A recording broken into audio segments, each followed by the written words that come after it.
Ô, meu querido Fabrício, tudo bem? Tudo bom, como vai? Fabrício Ribeiro, Lucas, Sim, senhor. perfeitamente.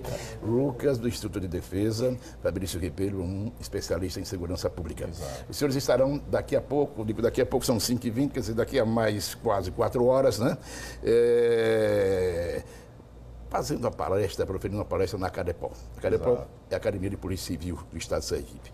E nós temos uma preocupação muito grande, porque esse é um programa de muitas matérias policiais, mas não é policialesco e nem vai ser, enquanto eu estiver apresentando e enquanto a TV continuar sendo a TV Atalaia.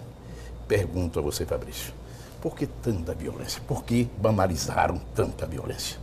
Isso é justamente o que nós vamos tentar abordar nessa palestra hoje, né, a partir das 19 horas, na Cadepol. E, essencialmente, em essência, o que nós temos são políticas de segurança pública fracassadas, tomadas muito mais com base em ideologia do que em aspectos técnicos e cujos resultados vêm sendo insistentemente negligenciados por aqueles que deveriam avaliá-los. Se aplica fórmulas que não produzem resultado e, em vez de se alterar essas fórmulas, se as aplica de novo, esperando que elas produzam resultados diferentes.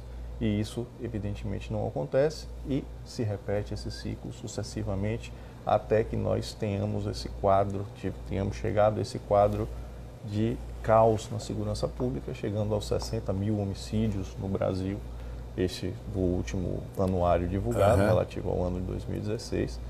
E, dentre essas políticas, talvez o erro mais grosseiro seja a insistência em políticas de desarmamento da população, como se isso fosse política de segurança pública, deixando o resto de lado, se insistindo nessas políticas como única diretriz nacional, sem combater a arma que verdadeiramente ameaça a sociedade, que é a arma que está em mãos dos criminosos. Olha, Fabrício, eu vou começar com o Lucas daqui a pouco. Eu me lembro muito bem que quando começaram as discussões em torno do Estatuto do Desarmamento, eu fui convidado para um debate no IFES, na época era a Escola Técnica Federal de Sergipe, com um advogado da área de Direitos Humanos, da OAB de Sergipe. E eu me posicionei contra o Estatuto. Exatamente porque o Estatuto ainda não estava vigorando. Havia uma discussão. Por quê? Eu dizia já naquela época que esse desarmamento seria a prática apenas e tão somente de desarmar a população que estava armada, mas a população que não era bandida, a população que não estava entre os marginais, mesmo porque até entre essa população haveria muita gente que, para receber o dinheiro da SSP, nesse ou naquele estado, entregaria a própria arma, mas que os bandidos não entregariam as suas armas. Exatamente. Qual é a sua avaliação sobre esse estatuto? A avaliação é rigorosamente essa. Foi uma lei que teve um impacto muito grande sobre o cidadão ordeiro, sobre o chamado cidadão de bem, aquele indivíduo que cumpre a lei. É um indivíduo para quem, quando ter arma é permitido, ele tem acesso à arma. Se vem uma lei e proíbe o acesso à arma, ele deixa de ter essa arma porque ele não viola as leis. O criminoso não. O criminoso já vive praticando crimes. Ele já se dedica a atividades criminosas que são até muito mais graves do que o mero contato com a arma de fogo. Então, essa legislação para esse criminoso, alguém que já está dedicado à prática criminosa, foi rigorosamente inócua, não produziu nenhum efeito. Nós temos hoje nas diversas matérias, principalmente na situação do Rio de Janeiro, um retrato muito fiel disso, como os criminosos estão abastecidos de tudo que quiserem. Inclusive fuzis. Exatamente, armas que não circulam entre a sociedade brasileira, jamais circularam, são proibidas ao cidadão comum, mas que estão abastecendo livremente esses criminosos através do tráfico internacional. Exatamente. Para a população ordeira, ter o porte legal de arma há rigores, há requisitos, há todo um teste, há testes, aliás. Bem, porque quem não faz isso tem o porte ilegal da arma. E quem está com o porte ilegal não vai entregar a arma assim. Eu estou errado? Lucas, bom dia. Boa tarde para você. Está mais do que certo, né? O Instituto de Defesa ataca este ponto específico em relação à segurança pública, né? Que é a defesa do direito de acesso às armas. E o senhor falou muito bem que quando a gente propôs, a gente não, né? Quando propuseram o Estatuto do Desarmamento, a gente já sabia o resultado que teria. Sempre que legislações restritivas a armas foram aplicadas, o que a gente teve foi um aumento de crimes violentos. Isso não é privilégio nosso no Brasil. Já havia acontecido na Inglaterra, em estados dentro dos Estados Unidos, onde restringiram as armas. O resultado é sempre o mesmo. Quem perde é o cidadão. Perfeito. Mas também não vamos banalizar a compra da arma, né? O acesso à arma como existe em boa parte nos Estados Unidos. Quando você compra arma, até na mercearia, você compra 2, 3, 4, 5 armas, ou é esse o caminho? Não, essa proposta ela não é factível hoje no Brasil, né? Pensar desta forma. O que a gente tem hoje de mais próximo de se concretizar é dentro do Congresso, na Câmara dos Deputados especificamente, é o projeto de lei 3722, de autoria do deputado Rogério Peninha, de Santa Catarina. Né? E o que ele propõe, na verdade, é que o cidadão que cumpra requisitos, que não são poucos, leia-se, que você tem que comprovar a ocupação lícita, você não pode ter antecedentes criminais, tem que comprovar que você sabe utilizar arma, você tem que comprovar que você tem capacidade psicológica para utilizar uma arma. O cidadão que cumpra tudo isso, que ele possa ter a posse e o porte de armas dele. Sei. Os senhores participariam da bancada da bala? No Congresso? Informalmente, né? Temos sim muito contato com alguns parlamentares da chamada bancada da bala, que na verdade foi uma nomenclatura meio que pejorativa colocada nesse grupo que defende o que é o direito à autodefesa do cidadão. Não é o livre armamento. O que está ali sendo defendido é a possibilidade de autodefesa do cidadão. Nós sabemos que os nossos órgãos de segurança pública, infelizmente, não são capazes de nos dar segurança durante todo o tempo, em todo lugar.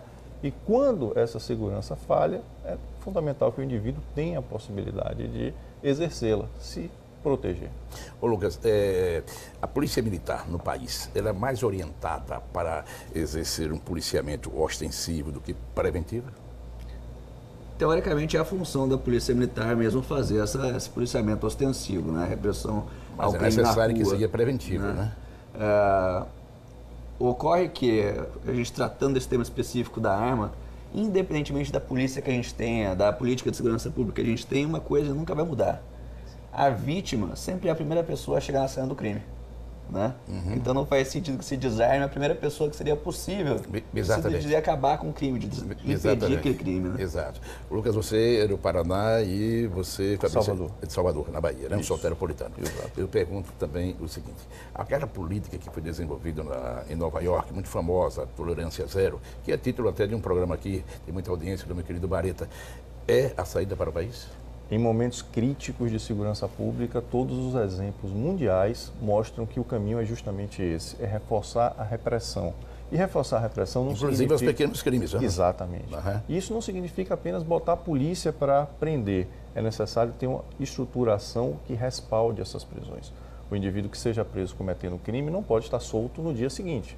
A prisão precisa ser mantida. A audiência de custódia tem ajudado? Nada, tem piorado muito a nossa situação. Tem soltado muita gente, né? Porque o que está acontecendo com a audiência de custódia é que virou um mecanismo de esvaziamento dos presídios.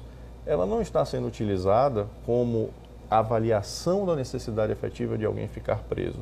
Está sendo usada para tratar a prisão como extrema exceção para que os presídios não fiquem superlotados. Hoje nós temos uma crise enorme no sistema carcerário, com déficit de vagas, e os governos, de um modo geral, não priorizam essa área. A ideia de construção de novas vagas em presídios é uma ideia que não pode ser politicamente explorada. Presídio não dá voto, presídio traz problemas, chama atenção para os problemas daquela localidade. Então se evita investimentos nessa área. A audiência de custódia, Lucas, está reforçando muito isso que a população diz assim corriqueiramente, de que a polícia prende muito e a justiça solta muito? O que acontece são duas coisas diferentes. O que acontece de fato e a sensação de alguma coisa. Nesse caso específico, a sensação se alinha com o que acontece de fato, que é a impunidade, né? É um mecanismo que reforça a impunidade, não exatamente o ponto contrário que a gente tinha que tratar, que é efetivamente você punir, ter a certeza da punição, mesmo para os crimes mais menores, como o senhor falou. Beccaria já dizia que o bandido ele tem que ter a noção do castigo. Se ele não perceber que vai ser castigado, seja penalizado, se ele entender que vai continuar impune, ele vai matar, ele vai roubar, porque ele acha que é normal e fim de papo. Então pergunto, e as drogas? Em Sergipe, como boa parte do país, eu tenho conversado muito com o secretário de Segurança Pública, ele diz, Maria, em Sergipe, em torno de 85% dos crimes tem drogas no meio. O que vai se fazer? Descriminalizar as drogas? Não vejo como um caminho imediato para se tentar uma redução no quadro de violência. Não há como se acreditar que no dia seguinte a uma suposta legalização das drogas, aquele traficante vai abrir um CNPJ e montar uma banquinha oficial de venda, se registrar Você pode no governo. pegar assim 3 pedrinhas de crack. Pois é, não dá como se admitir 3 que mais isso... 3 mais 3, né? Não há como se acreditar que isso vai acontecer. Os exemplos mais recentes que nós temos de legalização, sobretudo aqui no país vizinho nosso, o Uruguai, demonstrou que após a legalização da maconha, o tráfico aumentou muito, porque sempre vai ter aquele atrativo pelo que é mais forte, pelo que é mais danoso, pelo que é ilegal. Exatamente. Então, não tem como se adotar isso como política de segurança pública e é até um grave erro, porque seria um atestado de falência do Estado. Nós temos hoje uma guerra dos poderes públicos contra as drogas, contra o tráfico de drogas, e se admitir a legalização pura e simplesmente porque não há como vencer essa guerra, é um atestado de falência estatal. É um outro detalhe, não sei se vocês concordam, que é o fato, por exemplo, a Holanda. Eu fui a Amsterdã, que é uma das capitais mais bonitas do mundo, né? E você vê a droga, mas é uma outra cultura. Sim, É uma outra cultura. Veja que o povo uruguaio não assimilou essa evolução. E nós estamos numa situação que não podemos descriminalizar as drogas. Exatamente. Mas olha, para falar então sobre a palestra de hoje na CADEPOL. Bom, hoje na CADEPOL, o Instituto de Defesa ele tem organizado encontros por todo o Brasil com o objetivo de chamar a atenção das pessoas para o direito de acesso às armas. A gente teve a felicidade de poder contar com o Fabrício no evento aqui hoje na CADEPOL, que é um palestrante que domina bastante o assunto, né? E lá a gente vai discutir o que o desarmamento causou até o presente e traçar estratégias, porque eu não sei, você deve se lembrar, né? No ano de 2005 a gente votou. 60 milhões de pessoas votaram contra o desarmamento no Brasil. Só que ainda assim, a gente tem uma das restrições, uma das legislações mais restritivas sobre armas do mundo. Para mim parece muito errado isso. Então, nosso objetivo com estas palestras em Consul Defesa é que a gente organize as pessoas e traça estratégias para saber o que a gente vai fazer a respeito enquanto sociedade, para garantir que o nosso voto seja respeitado e que a gente tenha a chance de se defender quando for preciso. A sua mensagem final sobre segurança pública aqui para nós, sergipanos. Fica o convite aberto a todos que possam comparecer hoje à CADEPOL a partir das 19 horas, onde esperamos realmente trazer novos argumentos para essa discussão, trazer uma luz para esse assunto e priorizando aqueles que devem ser os aspectos para pautar essa análise, que são os aspectos técnicos, deixando preconceitos, deixando nossas ideologias afastadas do campo da segurança pública. Não esqueça do meu autógrafo. Muito obrigado, viu? Satisfação. Obrigado de coração. Obrigado de coração. Então, boa tarde. Gilmara, boa tarde para você, Gilmara.